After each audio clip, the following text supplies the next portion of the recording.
Baik teman-teman, seperti judul video di atas, kita akan membahas mengenai jurusan yang ada di Politeknik Statistika STIS. Bagi teman-teman yang belum menonton part pertama mengenai mengapa memilih STIS, silakan klik di bawah berikut ini. Oke, Raki, apa aja sih jurusan yang ada di Politeknik Statistika STIS ini? Baik, dengan 3 narasumber ini kita harus gali dulu nih, masing-masing dari mereka itu apa aja sih jurusan dari mereka, mulai dari Arfi dulu nih. Untuk saya sendiri tuh di D4 Statistika, alasan saya memilih D4 ini ya kembali lagi kepada orang tua tadi ya. Karena memang ketika pendaftaran itu ada pemilihan apakah D3 atau D4 Statistika atau Komputasi Statistika. Jadi orang tua saya menyarankan untuk lebih kepada D4-nya. Jadi saya mengambil D4 Statistika. Alasan mengambil Statistika kok bukan Komputasi Statistika karena memang jujur bahwa saya kurang ahli dan kurang berbakat ya dalam bidang komputer, maka saya menolak untuk di Komputasi Statistika. Nah, pertanyaan banyak orang yang baru mengenal STIS, sebenarnya statistika itu apa sih Kak? Sebenarnya matematikanya itu harus benar-benar bagus banget atau enggak sih sebenarnya? Banyak orang mindset mereka itu bahwa statistika itu harus pinter banget matematika gitu.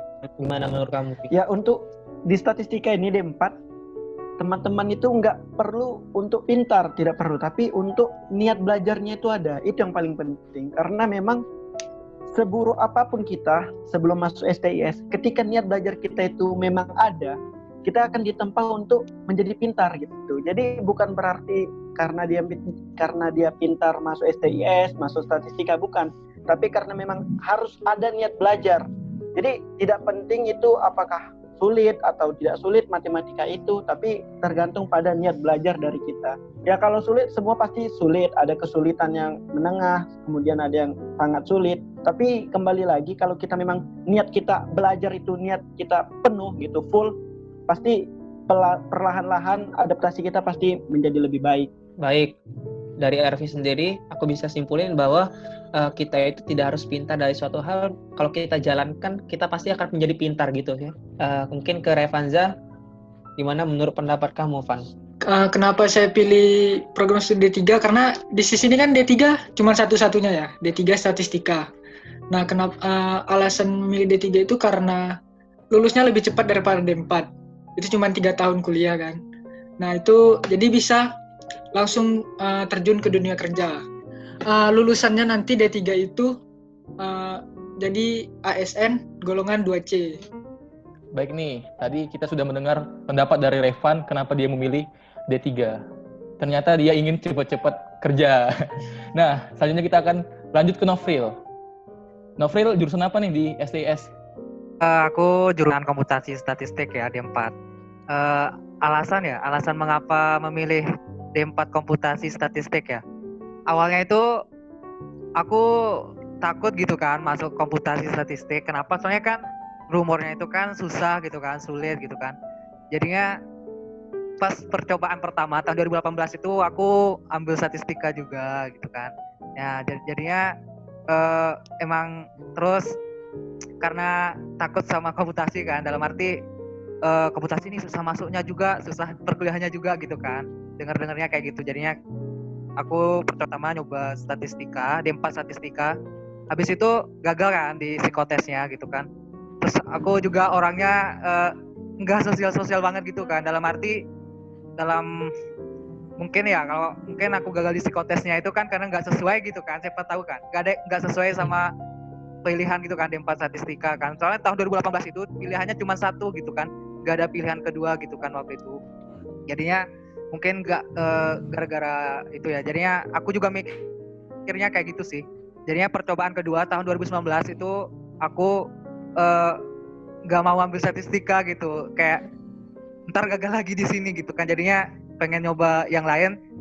Nah, abis itu kan aku juga nanya-nanya sih. Soalnya kan ada pilihan 1, pilihan 2 gitu kan. Jadinya nanya-nanya, ini pilihan pertama nih apa ya, pilihan kedua nih apa ya, bingung-bingung, tapi nanya ke kating-kating juga kan aku juga punya teman kan seangkatan yang udah keterima gitu kan, yang angkatan 60. Jadinya aku nanya-nanya gimana nih mau pilih komputasi atau statistika aja gitu kan. Jadinya setelah pertimbangin gitu kan. Akhirnya aku kayak Bismillah aja dah, kalau udah takdir gitu kan, kalau emang udah takdir gitu bakalan dapat. Jadinya pilihan pertama ya komputasi statistik gitu kan, walaupun emang rumornya tetap susah gitu kan, susah masuk, terus perkuliahannya susah, tapi aku kayak kalau nggak dapat pilihan pertama ya pilihan kedua statistika gitu ya, nggak apa-apa gitu kan. Jadinya aku milihnya itu ya tawakal lah ya, serahin ke yang maha kuasa aja yang ngatur gitu kan. Jadinya aku Bismillah aja gitu, pilih pilihan pertama komputasi statistik, terus pilihan keduanya statistika gitu. Nah, jadi kan kita tahu Novel jurusannya yaitu komputasi statistik. Seperti namanya komputasi. Komputasi itu harus bisa ngoding nggak sih? Harus pinter programming nggak sih? Gimana sih menurut Novel? Kalau menurut aku sih nggak harus udah bisa gitu kan, nggak harus udah bisa ngoding, udah bisa banyak bahasa pemrograman gitu kan. Udah jujur kan, aku juga niatnya dari awal ya. Aku milih komputasi statistik juga itu karena aku mikir masa depan gitu, kayak masa depan itu bakalan banyak yang berbau gitu kan, berbau ngoding dan berbau apa ya, kayak Artificial intelligence ya artificial intelligence gitu kan. Jadinya aku mikirnya ke depan gitu, kalau aku ambil jurusan ini kayak bermanfaat buat masa depan juga gitu kan. Jadinya aku pilih komputasi juga. Jadi sebenarnya aku juga nggak ahli ngoding gitu kan. Jadinya aku nggak benar-benar minat dalam bahasa pemrograman udah banyak bisa, nggak gitu. Jadinya aku milih komputasi statistik itu karena emang pengen belajar gitu kan. Niat kita juga kan belajar gitu kan, bakalan diajarin juga kan kuliah gitu. Bakalan diajarin sama dosen-dosen dan bakalan ada teman juga kan. Jadinya bakalan ada yang bantu Nemenin gitu gitu. kan. Ya nemenin gitu kan. Jadinya aku milih komputasi statistik itu niatnya ya dari awal ya belajar gitu kan. Ya dari nol ya, singkatnya ya dari nol gitu kan, bahasa pemrograman. Tapi apa ya, buat yang udah bisa ngoding juga kan bisa langsung milih komputasi statistik aja gitu kan. Dalam arti kan emang jurusan komputasi statistik kan bakalan banyak berhubungan dengan bahasa pemrograman dan segala sejenisnya gitu. Gitu aja sih. Nah, menarik nih Raki. Kita sudah mendengar dari narasumber kita tentang jurusan mereka. Kita akan melihat tentang perbedaan apa sih D3 dan D4. Coba nih dari Revanza. Gimana sih perbedaan antara D3 dan D4 secara umum? D3 itu kan yang tadi itu lulusnya lebih cepat, cuma 3 tahun kuliah. Lalu di D3 itu mata pelajarannya juga sedikit berbeda dari D4. Kalau D3 itu belum, untuk yang 3.1 kita belum ada belajar pemrograman, itu mungkin nanti ada di D32. Lalu di D3 itu sendiri ada yang namanya itu tutorial. Itu untuk mata kuliah yang mungkin sulit untuk mahasiswa kayak aljabar linear, kalkulus, mengantar matematika. Baik, dari berbagai macam jurusan yang ada sekarang ini perlu kita ingati bahwasanya Politeknik Statistika STS itu ada 3 ya. Dari D3 Statistika, D4 dan juga D4 Komputasi Statistika dan D4 Statistika ya. Nah, untuk Revanza ini sendiri perlu diketahui bahwa dia ini D3 Statistika, untuk Arfi Wahyudi itu D4 Statistika dan Novel ini D4 Komputasi Statistika. Dan jadi 3 orang narasumber kita itu memiliki jurusan yang berbeda-beda sehingga kita bisa ulik lagi. Nah, dari berbagai macam jurusan yang kalian tempuh saat ini, kalian pernah gak sih nemuin bahwasanya jurusan aku nih kayaknya salah gitu, kayaknya susah banget tuh di sini itu, salah jurusan gitu. Pernah gak sih kalian mikir kayak gitu? Mungkin dari Novel dulu nih. Ya kadang-kadang aja sih kayak mikirnya, aduh susah banget nih matkulnya gitu kan. Dalam arti kayak misalnya kewalahan di ngerjain tugas kan, dalam arti kayak gitulah. Maksudnya kan kewalahan ngerjain tugas-tugasnya kayak ini gimana ya, aku kayak nggak yakin gitu bakalan bisa bertahan di STS gitu kan, dalam arti umumnya kayak gitu kan. Jadinya sempat aja sih, sering aja sih, kadang-kadang aja sih mikirnya aduh kayaknya salah, tapi ingat di tujuan awal aja sih kan, kita udah nentuin pilihan ya, kita harus tanggung jawab sama pilihan kita gitu kan. Dalam arti ini pilihanku dari awal gitu kan, aku harus selesaiin gitu. Jadinya kayak ya tetap jalanin aja sih, sesusah apapun itu pasti ada kemudahan. Baik, mungkin dari Novel, setiap apapun yang kita lakukan itu perlu kita pertanggungjawabkan gitu ya. Seburuk apapun apa yang kita alami nanti, tapi itulah merupakan jembatan bagi kita untuk mencapai kesuksesan gitu kan. Benar. Ya, dari Arfi gimana, Vi? Kalau dari saya sendiri, ya kembali lagi bahwa saya bukan orang yang ahli matematika atau suka dengan matematika. Jadi tentu masuk di sini pada awalnya sangat sulit bagi saya untuk mengikuti pelajaran ya, apalagi mata kuliahnya itu semua berbau matematika, kalkulus, aljabar linear ya gitu ya. Benar sekali. Iya, tapi itu tadi adaptasi itu yang penting, bahwa dosen membantu kita, sangat membantu kita. Jadi tidak ada alasan untuk kita tidak paham gitu. Jadi dosen memulai dari nol. Jadi kita memang benar-benar dilatih untuk dari awal, step by step. Jadi memang kalau kesulitan itu tentu ada, bahkan di setiap prodinya pasti ada, khususnya D4 statistika. Banyak kami itu D4 statistika yang kewalahan di kalkulus ya, di kalkulus, kemudian juga di algoritma pemrograman. Jadi walaupun kita bukan D4 komputasi, kita tetap ada di program ya, kami tetap ada belajar program juga. Ya kesulitannya di situ tadi. Tapi kembali lagi, seperti yang dikatakan oleh Nofril tadi, bahwa setiap kesulitan pasti ada kemudahan. Kemudian juga ketika kita mulai ragu atau ketika kita mulai menyerah, ingat bahwa sudah sangat banyak hal yang kita korbankan untuk berjuang sampai di Polstat STIS. Jadi tetap berjuang, tetap semangat, jangan sampai patah menyerah. Kemudian juga kalau menyesal ya tidak ya, karena memang alhamdulillah sampai sekarang adaptasinya bisa diikuti pelajarannya alhamdulillah. Kemudian untuk semuanya alhamdulillah sampai sekarang lancar. Mungkin itu saja. Keren nih dari Arfi. Gimana nih dari Revansa? Apakah ada kepikiran untuk pindah jurusan ke D4? Mungkin melanjutkan, bukan pindah sih.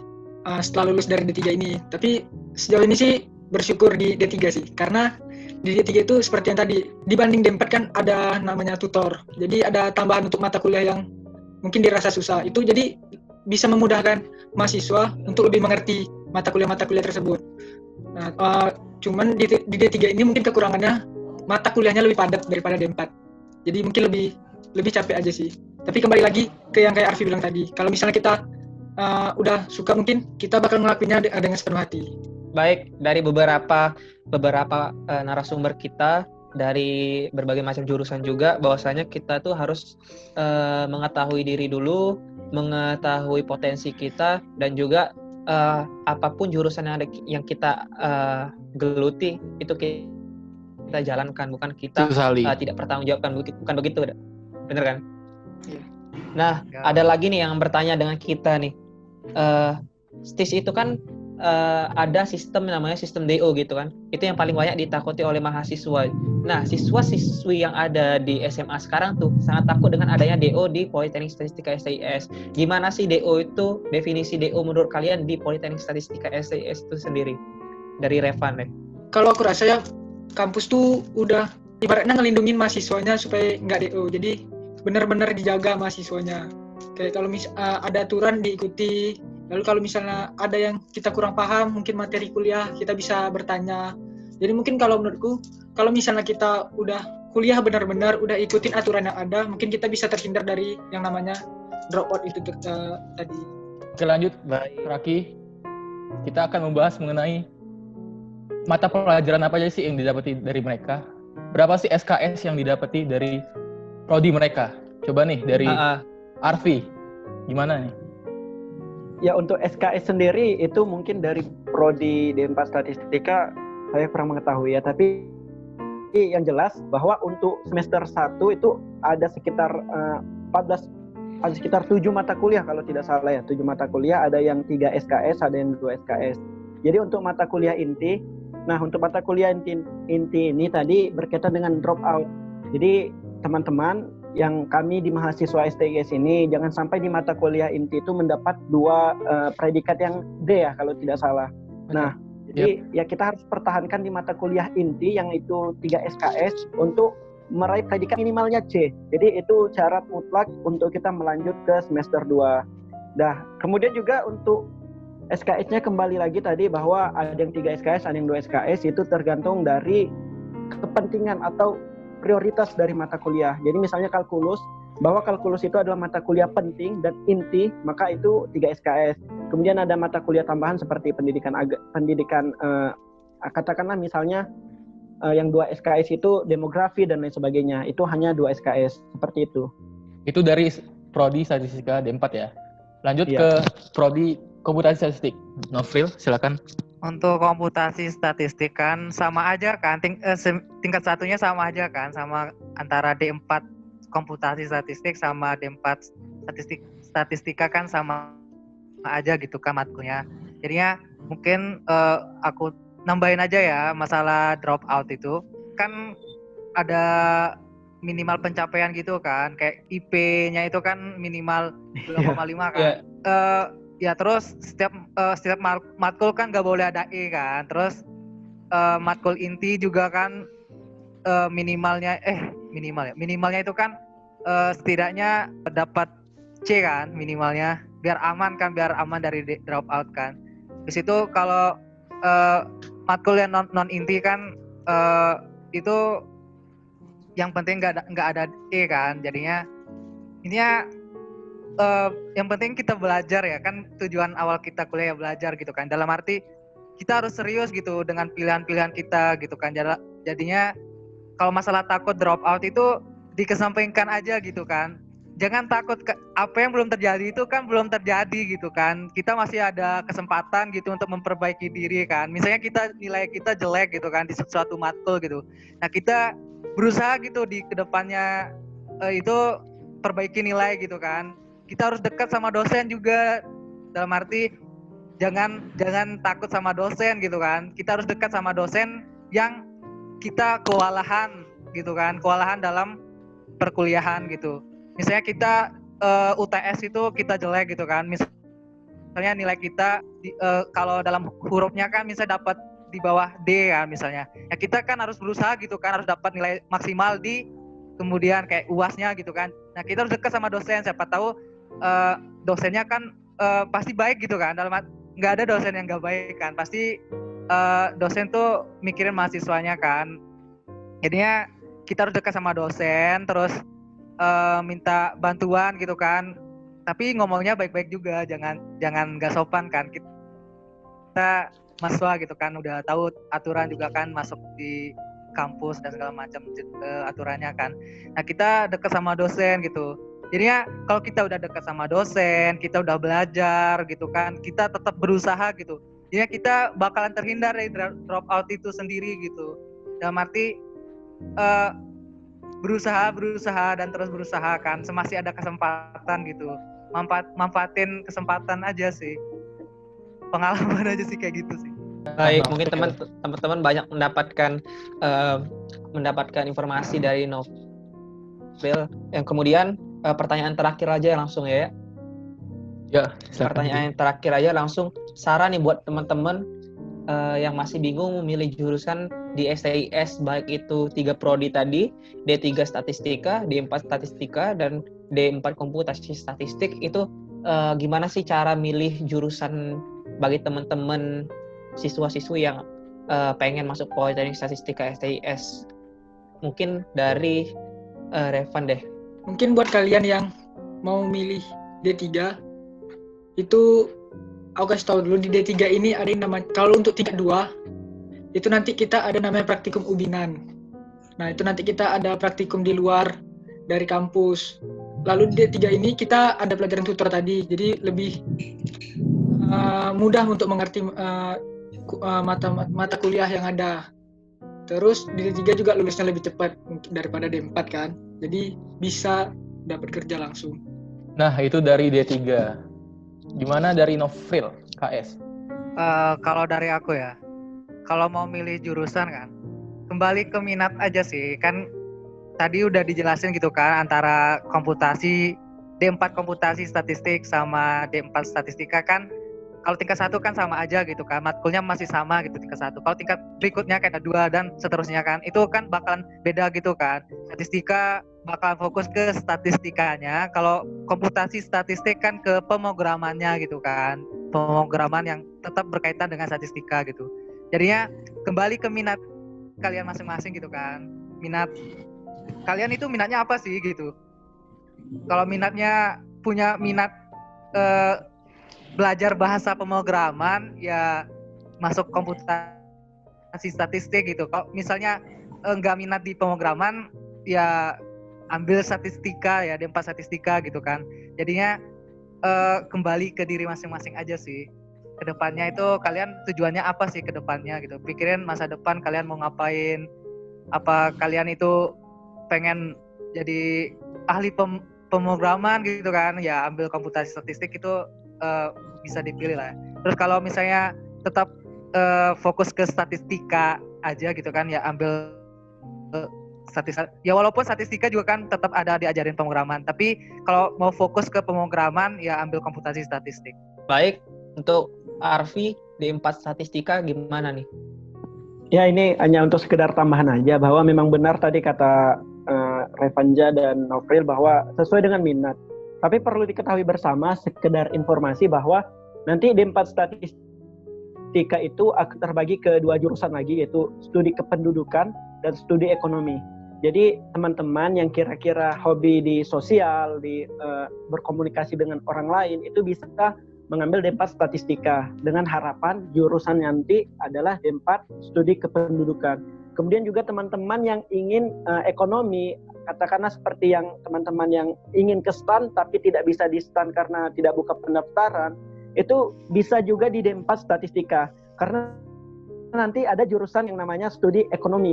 Jadi di studi ekonomi itu juga akan bahas akuntansi, kemudian statistik ekonomi dan lain sebagainya. Dan untuk tambahan tadi untuk komputasi statistik juga ada sains data dan sistem informasi. Jadi itu kembali lagi ke minat teman-teman. Jadi kalau teman-teman khususnya yang gagal di STAN ya, yang di STAN tidak buka, itu bisa di D4 statistika dengan harapan nanti di tingkat 3 itu mengambil jurusan studi ekonomi. Namun bagi yang tidak suka akuntansi itu bisa ke D4 statistika jurusan studi kependudukan. Mungkin itu saja.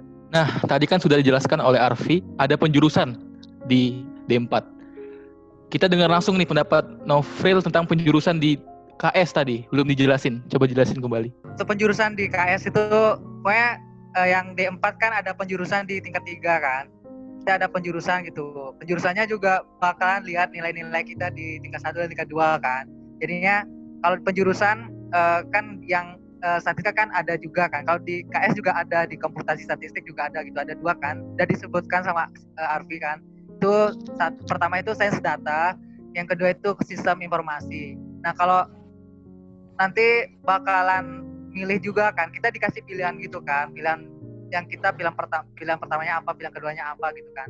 Nah tapi tetap kampus bakalan nyeleksi gitu kan, siapa sih yang cocoknya di sains data gitu kan, terus apa yang cocok di sistem informasi. Tapi sebenarnya untuk masalah penjurusan itu bisa dipikirkan ke depannya lagi kan, karena kan kalau dari awal mungkin kita masih belum terlalu tahu kan perkuliahan tingkat 1, tingkat 2 kan kayak seperti apa gitu kan. Jadinya kalau masalah penjurusan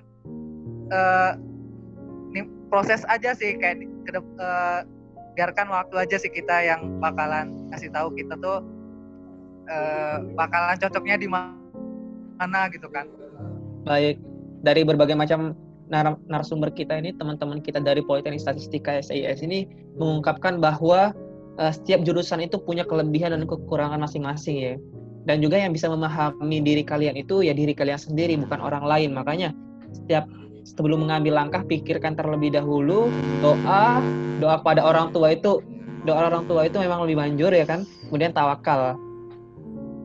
Nah, untuk bagi kalian yang tadi rangkuman sedikit bahwasanya kalau D3 itu lebih ke prakteknya. Jadi ada praktek yang bisa kalian tempuh dan juga banyak praktek-prakteknya di situ. Kemudian D4 itu lebih pembahasannya tidak hanya matematika juga ya, tapi ada sosial, ekonomi seperti apa yang dikatakan Arfi tadi. Kemudian kalau kalian pengen jago di pemrograman, masuk komputasi statistika atau D4 komputasi statistika di STIS. Nah, itulah pembahasan mengenai jurusan dari Politeknik Statistika STIS ini sendiri. Kalau kalian semua teman-teman yang nonton video ini belum terlalu mengerti, bisa komentar di bawah, mungkin saja nanti bisa cepat dibalas dan juga memberikan informasi lebih lanjut kepada kalian-kalian semua yang ingin masuk Politeknik Statistika STIS. Mungkin untuk part ini segini aja dulu ya. Kita akan membahas mengenai tips dan trik di part ketiga. Jangan lupa nonton di part selanjutnya untuk membahas tips dan trik dari narasumber kita yang hebat ini. Mungkin itu dulu. Assalamualaikum warahmatullahi wabarakatuh.